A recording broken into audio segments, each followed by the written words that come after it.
Nadadawit ngayon ang pangalan ng kapamilya aktres na si Andrea Brillantes sa breakup ni Maris Racal at Rico Blanco. Matatandaan na nitong nakaraang araw ay kinumpirma na ni Maris ang espekulasyon na hiwalay na sila ng longtime boyfriend nitong si Rico Blanco. Sa naging interview ng press sa aktres, hindi nito direktang sinabi na may third party kung bakit sila naghiwalay ng singer. Ayon kay Maris, may mga nagbago lang daw sa relasyon nila ni Rico at tila hindi na nila makontrol ang isa't isa kaya naging mutual daw ang desisyon nilang palayain ng bawat isa. Samantala, ngayong araw nga ay nagtrending sa social media ang larawang ito ni Andrea Brillantes kung saan makikitang kasama ang singer na si Rico Blanco. Hinala nga ng netizens, baka daw si Andrea na naman ang naging dahilan ng breakup dahil kilala na nga daw ito bilang isang matinik sa mga kalalakihan. May mga lumabas din na di umano'y pagtataksil video ni na Andrea at Rico. Ito nga daw ay nakarating na din kay Maris Racal. Tama nga lang daw ang naging desisyon ni Maris na hiwalayan na si Rico dahil hindi daw pala talaga ito naging tapat sa kanya. Wala naman daw pinagsisisihan ng pamilya ni Maris dahil alam umano nila na hindi nagkulang bilang girlfriend si Maris kay Rico Blanco. Kung totoo man nga daw ang balitang nagkaroon ng something kina Andrea at Rico ay wala na umano silang pakialam. Ang alam lang daw nila ay nagmahal ng tapat si Maris Racal.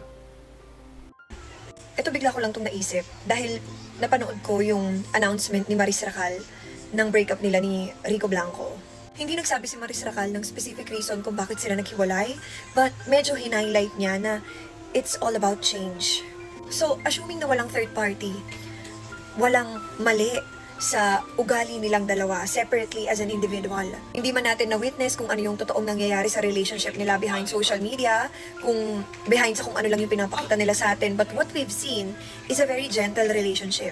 It was a gentle relationship, it was a healthy relationship, it was a mature relationship. Kaya I just can't imagine, naiisip ko kung gaano kaya kasakit yun for the both of them, knowing that the only thing na pwedeng sisihin ay change. Walang mali sa inyong dalawa, walang mali sa relasyon. It's just that, nagbabago kayo. I mean, nagulat na lang kayo na suddenly, the other person isn't on the same page anymore. Naalala ko tuloy yung isa sa mga rason kung bakit ako magpakasal. Because remember, I told you guys in one of my videos na sabi ko, nakakatakot kasi hindi mo alam kung kakayanin mong mag-adjust oras na magbago na yung tao na yan. Masasabayan mo ba, matatanggap mo ba, mayayakap mo ba ng buong buo yung mga pagbabago na mangyayari hindi lang sa relasyon nyo, kung hindi doon sa tao. Hindi lang din doon sa tao na karelasyon mo, kung hindi sa sarili mo. Hindi ko ma-imagine kung gaano yun kasakit sa kanila. Dahil wala talagang ibang rason kung bakit kayo naghiwalay, kung hindi sadyang magkaiba na kayo ng pahina.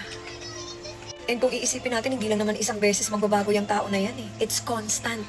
So, when you are in a relationship and when you are married, no, you have to accept that it's a constant acceptance and adjustment sa mga changes na mangyayari sa inyong dalawa at sa relasyon. This video is in general para to sa kalahatan dahil nangyayari talaga to in real life, in real relationships. So yung mga nakikita ko na video na mga nagko-question na, kala ko ba healthy yung relationship nila? Who are we to judge? Hindi natin alam kung ano yung nangyayari sa kanila at kung ano yung nararamdaman nila. So sa mga tao na dumadaan sa ganyan, no, we all know that we don't have any choice but to move on and cope up with the change. But I hope you don't beat yourself and blame yourself continuously for it. Because again, change is inevitable. Grabe, naisip ko pa lang, it must be so painful for them.